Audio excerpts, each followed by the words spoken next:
বাহ, অসাধারণ। আমার গাড়ির সামনে চলে আসে স্বভাবটা আপনার গেল না। লেগেছে আপনার কোথাও? সেটা নিয়ে আপনাকে ভাবতে হবে না। আর আপনি তো শহরের এত রাস্তা থাকতে ঠিক সেই আমার সামনের রাস্তাতেই এলেন, আবার ধাক্কাটাও মেরে দিলেন। কেউ আপনাকে ইচ্ছে করে ধাক্কা মারিনি। হ্যাঁ, দিস ওয়াজ অ্যান অ্যাক্সিডেন্ট। অ্যাক্সিডেন্টটা আপনার একটু বেশি হয়, এটাই অদ্ভুত, আশ্চর্য। ভগবান, আপনারা সেই একই জিনিস নিয়ে আবার ঝগড়া করছেন। পুরো সিনটা তো দেখে মনে হচ্ছে আমি টাইম মেশিনে করে পুরো একদম পাস্টে চলে গেছি।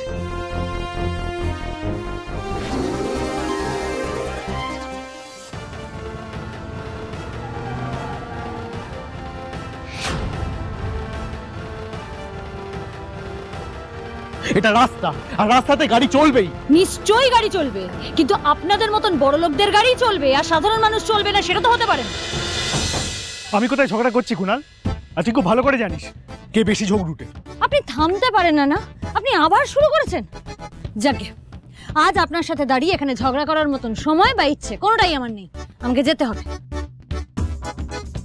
কোন সাহসে আপনি চলে যাচ্ছেন? হ্যাঁ, কোন সাহসে মানেটা কি? কি করব আমি? আপনার সাথেই মাঝ রাস্তায় দাঁড়িয়ে ঝগড়া করব? আপনাকে বললাম না যে আমার কাজ আছে, বেরোতে হবে আমার। আশ্চর্য।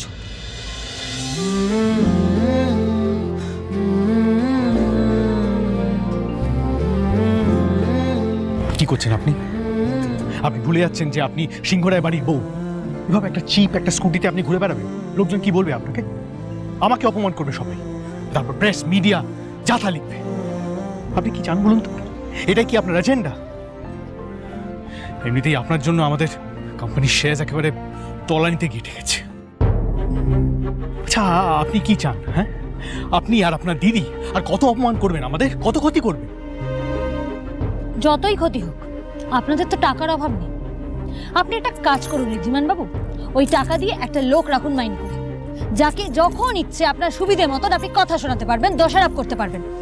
আমাকে আর আমার পরিবারকে অযথা দোষারোপ করাটা এবার বন্ধ করুন। অযথা কেউ দোষারোপ করছে না আপনাকে। অযথাই করছে।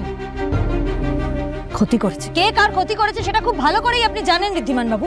একটা সাধারণ মধ্যবিত্ত পরিবারের অসহায় মানুষগুলোর ভরসা, বিশ্বাস, এই সমস্ত কিছু নিয়ে আপনার ভাই দিনের পর দিন ছিনিমিনি খেলেছে, অন্যায় করেছে। এই অন্যায়ের শাস্তি ওকে খড়ি কিভাবে দেয় আজ আপনি সেটা দেখবেন ঋদ্ধিমান বাবু।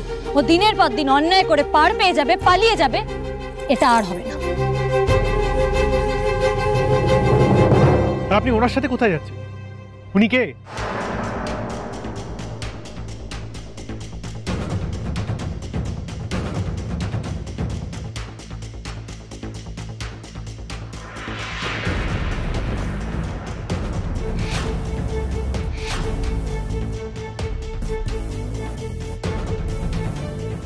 রাহুল বাবু, এই বিয়েটা কি আপনি নিজের ইচ্ছায় করছেন?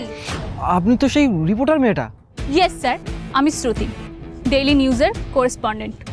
আর ওর সঙ্গে মিলেই আমি প্রমাণ করে দেব ঋদ্ধিমান বাবু যে আপনার ভাই রাহুল শুধুমাত্র আমার দিদির নয়, এরকম আরো বহু মেয়ের জীবন নষ্ট করেছে, আর তাদের জীবন নষ্ট করে বুক ফুলিয়ে মহা আনন্দে ঘুরে বেড়াচ্ছে।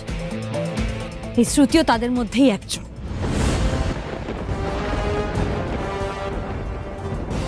কি বলছেন আপনি? হ্যাঁ, ঠিকই বলছি। আপনাকে আমার কথা বিশ্বাস করতে হবে না, আপনি তো আমাকে মিথ্যাবাদী ভাবেন, কিন্তু পৃথিবী শুদ্ধ সবাই মিথ্যে বলছে আর আপনার ভাই একা ধোয়া তুলসী পাতা হয়ে সব সত্যি কথা বলছে, এটা তো হতে পারে না ঋদ্ধিমান বাবু। আপনি ওর মুখ থেকেই শুনুন রাহুল ওর সাথে ঠিক কি কি করেছে। রাহুল সেনগুপ্ত নিজের সুবিধার জন্য দিনের পর দিন আমাকে ব্যবহার করেছে স্যার। আমাকে বিয়ের প্রতিশ্রুতি দিয়ে নিজের ইচ্ছে মতো যাবতীয় কাজ করিয়েছে, আমাকে ইউজ করেছে। আমি ওনার ইচ্ছে মতো আপনাদের বদনাম করেছি। সিংহরায় বাড়ির মুখে আমরা সবসময় শুনেছি তাদের কাছে সবাই সমান, তাহলে কি সেসব শুধুই মুখের কথা? যেখানে উঠছে একটা মেয়ের জীবনের প্রশ্ন, সেখানে কেন এই বাড়ির বড় ছেলের মধ্যে সেই আদর্শের প্রতিফলন দেখা যাচ্ছে না?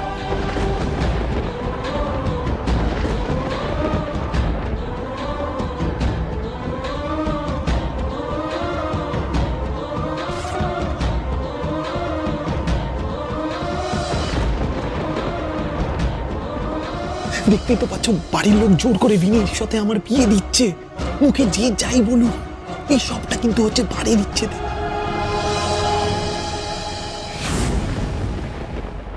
এবার বুঝতে পারছেন তো ঋদ্ধিমান বাবু, প্রমাণ থাক বা না থাক অপরাধী কিন্তু অপরাধীই থাকে, প্রমাণ নেই বলে কোনো অপরাধীর 7 খুন মাপ হয়ে যায় না। আর যারা সব জেনে শুনে বুঝে অপরাধীদের সমর্থন করে তারাও কিন্তু একই রকম অপরাধী। আপনাকে আমার কোনো কথা বিশ্বাস করতে হবে না, আপনি তো আমায় মিথ্যেবাদী ভাবেন। আপনাকে শ্রুতির কথাও বিশ্বাস করতে হবে না। আপনি ঠিক যেমন ভাবে চান আমি ঠিক তেমন ভাবেই প্রমাণ জোগাড় করে রাহুলের মুখোশটা খুলে ফেলে দেব। কারণ আজ আমরা যেখানে যাচ্ছি সেখানে রাহুলের বিরুদ্ধে ঠিক কোনো না কোনো প্রমাণ আমরা পাব। রাহুল আর পালাতে পারবে না। আসুন শ্রুতি। দাঁড়ান, আপনারা গাড়িতে এসে বসুন। এখন আর শুধু সত্যি প্রমাণ করার দায় আপনার না, আমারও। তাই আপনারা একা নন, আমি আপনাদের সাথে যাব।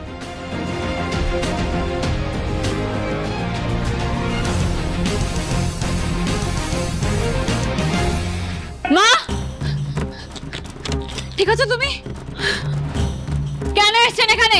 দরজা ভেঙে কেন চলে এসেছেন এখানে?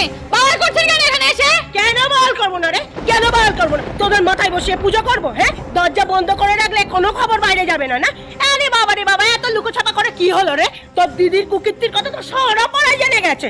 হ্যাঁ, নিয়ে বার করো কে? এক্ষুনি বার কর।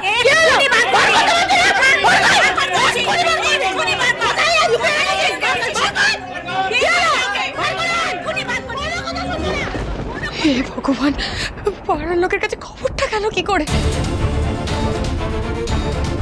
ছি চন্দা, ছি, এত বড় একটা ঘটনা বেমালুম চেপে গেলে। দুতির মতো তো তোমাদেরও কোনো লজ্জা শরম নেই গো। এতদিন ভাবতাম ভট্টাচার্যদা ভালো মানুষ, সজ্জন মানুষ, ওনার শিক্ষা দীক্ষা আছে। তোমার শিক্ষা দীক্ষায় নয় মেয়েগুলো বিগড়ে গেছে। এখন তো দেখছি সবটাই ফাঁকা। শিক্ষা দীক্ষা লজ্জা শরমের বোধটুকু নেই। তিনটে মেয়ে একেবারে কান কাটা বজ্জাত। এক মেয়ে তো পাড়া ছেলেদের সাথে সারা দিন টোটো করে ঘুরে বেড়াচ্ছে, তবু সে ছোট বলে এতদিন কেউ কিছু আমরা বলিনি। আর তোমার বাকি দুটো ধারি মেয়ে, একজন তো শ্বশুরবাড়ি থেকে নিশ্চয়ই তাকে দাঁড়িয়ে দিয়েছে। হ্যাঁ, তাই জন্য ব্যাগপত্র নিয়ে রাত্রির বেলা বাপের বাড়ি এসে উঠেছে। আর এক মেয়ে তো আবার গুনে নুন নেবার জায়গা নেই। বাবা শুধু বাপ মায়ের বদনাম না, সারা পাড়ার বদনাম করে ঢিঢি ঢালা দিয়েছে। বেশ করেছি, আমরা 3 বোন যা করেছি বেশ করেছি। আমরা তোমাদের খাই না বলি যে আমাদের বিষয় নিয়ে এতটা মাথা ঘামাচ্ছ। কুটকচালের বিষয় কোমর বেঁধে ঝগড়া করে আসতে তো 2 দিন সময় লাগে না তোমাদের। আর এমনই পলকা মাথা যে সবকিছুতেই কাটা পড়ে যাচ্ছে।